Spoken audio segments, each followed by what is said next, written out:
السلام عليكم ورحمة الله.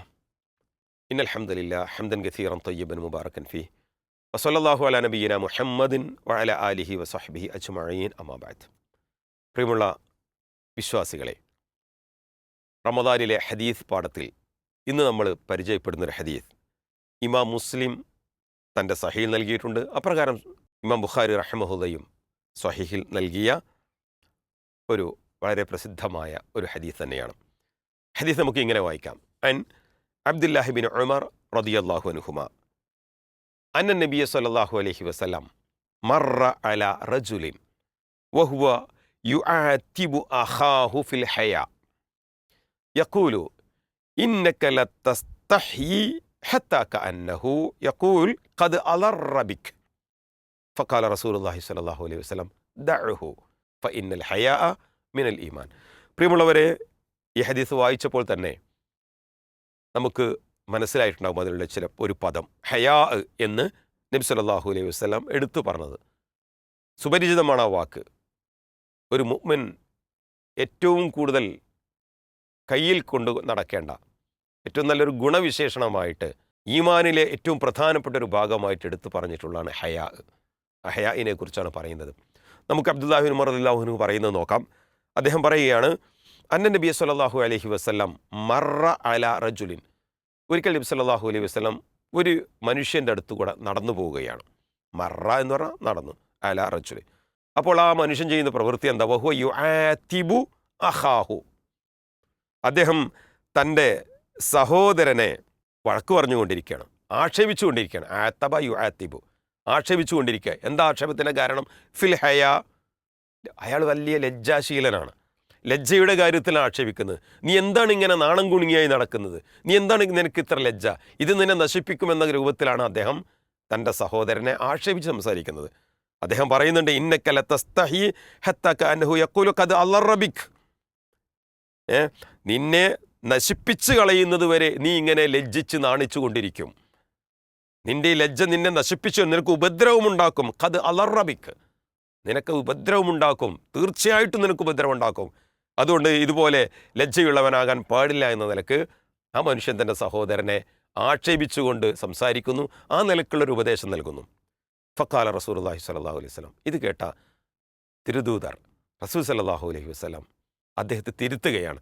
ദഅഹു, ദഅഹു, നീ അത് ഒഴിവാക്ക്, നിർത്ത്, നീ അവനെ വിട്ടേക്ക്. ഉത്രുക്കുഹു എന്നർത്ഥം.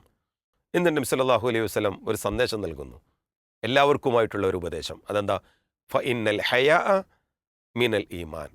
തീർച്ചയായിട്ടും ലജ്ജ എന്ന ഗുണം അത് ഈമാനിൽപ്പെട്ടതാണ്. സത്യവിശ്വാസത്തിൻ്റെ ഭാഗമാണ് ലജ്ജ. അത് ഉന്നതമായ സ്വഭാവമാണ്. ഈമാനുള്ളവന് ലജ്ജയുണ്ടാകും. അത് ഈമാനും ലജ്ജയും തമ്മിൽ ബന്ധപ്പെട്ട് കിടക്കുന്നതാണ്. റസൂൽ സല്ലല്ലാഹു അലൈഹി വസല്ലം പറഞ്ഞിട്ടുണ്ട്. ഖുരിന എന്നാണ് ഒരിക്കൽ പ്രയോഗിച്ചത്.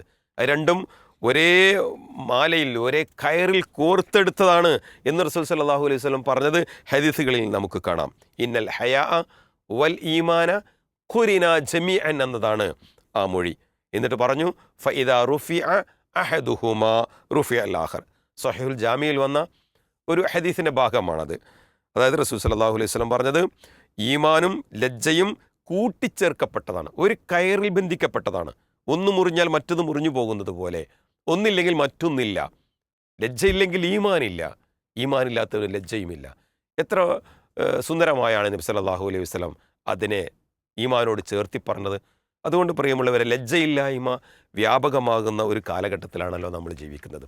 എന്ത് സംസാരിക്കണം, ആരോട് സംസാരിക്കണം, എന്ത് പ്രവർത്തിക്കണം, എവിടെ പ്രവർത്തിക്കണം, എന്ത് ചെയ്യണം, എങ്ങനെ ചെയ്യണമെന്ന യാതൊരു ചിന്തയുമില്ലാതെ തോന്നിയതൊക്കെ പറയുന്ന, തോന്നിയതൊക്കെ ചെയ്യുന്ന ഒരു അവസ്ഥാവിശേഷം ഇന്ന് പലയിടങ്ങളിൽ നമുക്ക് കാണുകയാണ്. രഹസ്യമായി ചെയ്തിരുന്ന പലതും ഇന്ന് പരസ്യമാണ്. നാണമില്ലായ്മ ഇന്ന് പ്രകടമാണ്. രഹസ്യമായി ചെയ്തിരുന്ന എത്രയോ തിന്മകൾ ഇന്ന് പബ്ലിക്കായി പ്രത്യക്ഷത്തിൽ നടുറോട്ടിൽ ചെയ്യാൻ ഒരു മടിയുമില്ലാത്ത അവസ്ഥയിലേക്ക് മനുഷ്യൻ്റെ സംസ്കാരം നീങ്ങിപ്പോയിട്ടുണ്ട്. ഇവിടെയാണ് ഒരു വിശ്വാസി വ്യതിരക്തനാകുന്നത്. ലജ്ജയുള്ളവനാകണമെന്ന ഇസ്ലാമിൻ്റെ ആ മഹത്തരമായ ഉപദേശം ഉൾക്കൊള്ളേണ്ടവനാകുന്നത്. പുരുഷനായാലും സ്ത്രീയായാലും അത് ഗൗരവത്തിലെടുക്കേണ്ടതുണ്ട്. മറ്റൊരു റിപ്പോർട്ടിൽ നബി സല്ലല്ലാഹു അലൈഹി വസല്ലം ഒരു അൻസാരി സഹാബിയുടെ അടുത്തുകൂടെ പോകുമ്പോൾ അദ്ദേഹം തൻ്റെ സഹോദരനെ ലജ്ജയുടെ കാര്യത്തിൽ ഉപദേശിക്കുന്നത് കണ്ടപ്പോൾ നബി സല്ലല്ലാഹു അലൈഹി വസല്ലം നീ വിട്ടേക്ക്, അത് ഈമാനിൽപ്പെട്ടതാണ് എന്ന് പറഞ്ഞത് നമുക്ക് കാണാം. അപ്പോൾ ഒരു അടിമയുടെ, അള്ളാഹുവിൻ്റെ അടിമയുടെ ഏറ്റവും ഉത്കൃഷ്ടമായ വിശേഷണങ്ങളിൽ പെട്ടതായിട്ട് അള്ളാഹു പഠിപ്പിച്ചതാണ്, അള്ളാഹുവിൻ്റെ റസൂൽ ബോധ്യപ്പെടുത്തിയതാണ്, അള്ളാഹു ഇഷ്ടപ്പെടുന്ന ഒരു സ്വഭാവമായിട്ട് എടുത്തു പറഞ്ഞതാണ് ലജ്ജ എന്ന് നമ്മൾ കാണണം. വിശ്വാസികളിൽ മാത്രം ഉണ്ടാകുന്ന, അവരിൽ ഏറ്റവും കൂടുതൽ പ്രകടമാകുന്ന ഉന്നതമായൊരു സൽഗുണമാണ് ലജ്ജ. അവന് പറയേണ്ടിടത്തെ പറയേണ്ടത് പറയൂ. ചില സ്ഥലങ്ങളിൽ ചിലത് പറയാൻ പാടില്ല എന്ന് അവനറിയാം. അവൾ ധരിക്കേണ്ട വസ്ത്രത്തെക്കുറിച്ച്, വേഷത്തെക്കുറിച്ച് ശരിയായ ധാരണ അവർക്കുണ്ട്. ലജ്ജയില്ലായ്മ അവരുടെ ശരീരത്തിൽ, അവരുടെ വസ്ത്രത്തിൽ, അവരുടെ വേഷത്തിൽ പ്രകടമാകില്ല. നാട്ടിലെന്ത് നടക്കുന്നോ, ട്രെൻഡ് എന്താണോ എന്ന് നോക്കിയല്ല വേഷം തീരുമാനിക്കേണ്ടത്, വസ്ത്രം തീരുമാനിക്കേണ്ടത്. അവിടെയൊക്കെ ഇസ്ലാം എന്തു പഠിപ്പിച്ചു എന്നുള്ളിടത്ത് നിൽക്കുമ്പോഴാണ് അവൻ മാന്യനാകുന്നത്, ലജ്ജയുള്ളവനാകുന്നത്. അല്ലെങ്കിൽ നാണമില്ലാത്തവനും ലജ്ജയില്ലാത്തവനുമായി പോകുന്നൊരവസ്ഥയുണ്ടാകും. റസൂൽ സല്ലല്ലാഹു അലൈഹി വസല്ലം അക്കാര്യം അന്ന് തന്നെ വളരെ ശക്തമായി ഉപദേശിച്ചില്ലേ?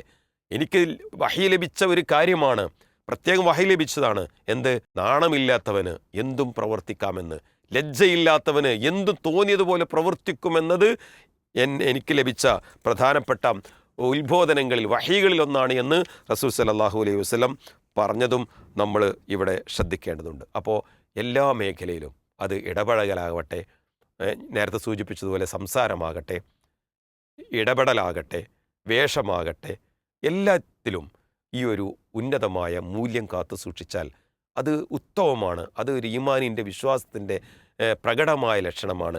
അല്ലാഹു സുബ്ഹാനഹു വ തആല വളരെയധികം പരിഗണിക്കുന്നതാണ്. അപ്പോൾ ലജ്ജയില്ലാത്തിടത്ത് വിശ്വാസം പോലും നിലനിൽക്കില്ല എന്ന സന്ദേശമാണ് നൽകുന്നത്. മറ്റൊരിക്കൽ റസൂലുള്ളാഹി പറഞ്ഞില്ലേ, അൽ ഹയാഉ കുല്ലുഹു ഖൈർ, ലജ്ജ മുഴുവൻ നന്മയാണ് എന്നാണ്. ലജ്ജ എന്ന് പറയുമ്പോൾ നമ്മൾ മനസ്സിലാക്കേണ്ടത്, അള്ളാഹു കൽപ്പിച്ച, അള്ളാഹുവിന് ഇഷ്ടമുള്ള കാര്യങ്ങൾ ചെയ്യാതിരിക്കുന്നത് അത് ലജ്ജയില്ല.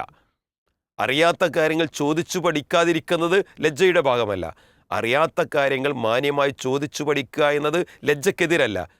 അങ്ങനെ ആവശ്യമായ കാര്യങ്ങൾ അന്വേഷിക്കാതിരിക്കുകയും പഠിക്കാതിരിക്കുകയും ചെയ്യുക എന്നത് ഉത്കൃഷ്ട സ്വഭാവമല്ല.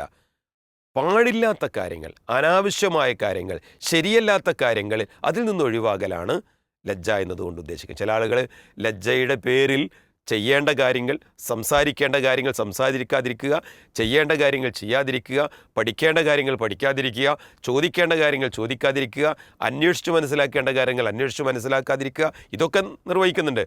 അതൊന്നും പ്രോത്സാഹിക്കപ്പെട്ടിട്ടില്ല. അപ്പോൾ അനാവശ്യമായ കാര്യങ്ങൾ, അരുതായ്മകളൊക്കെ മാറ്റി നിർത്തുക എന്നതാണ് ലജ്ജ കൊണ്ട് ഉദ്ദേശിക്കുന്നത് എന്ന് നമ്മൾ മനസ്സിലാക്കണം. ഇതുമായി ബന്ധപ്പെട്ട് പിന്നെ പരിശുദ്ധ ഖുർആനിൽ വചനങ്ങൾ പോലും വന്നിട്ടുണ്ട് എന്നും നാം തിരിച്ചറിയണം. അപ്പോൾ ലജ്ജ ഈമാനിൻ്റെ ഭാഗമാണ്. ലജ്ജയില്ലായ്മ ഒരിക്കലൊരു മുഅ്മിനിന് പറ്റുന്നൊരു കാര്യമല്ല. ലജ്ജ മുഴുവൻ നന്മയാണ്. ലജ്ജയും ഈമാനും പരസ്പരം ചേർന്ന് നിൽക്കുന്നതാണ്. അതിൻ്റെ പേരിൽ ഒരാൾ ആക്ഷേപിക്കാനോ അപഹസിക്കാനോ പാടില്ല എന്ന ഉന്നതമായൊരു സന്ദേശമാണ് ഇവിടെ റസൂൽ സല്ലല്ലാഹു അലൈഹി വസല്ലം നൽകുന്നത്. അതുകൊണ്ട് ലജ്ജയുള്ളവനാവുക, മുഅ്മിനാവുക. അള്ളാഹു അനുഗ്രഹിക്കട്ടെ. വസല്ലല്ലാഹു അലാ നബിയിനാ മുഹമ്മദ്. അസ്സലാമു അലൈക്കും വറഹ്മത്തുള്ളാഹി വബറകാതുഹു.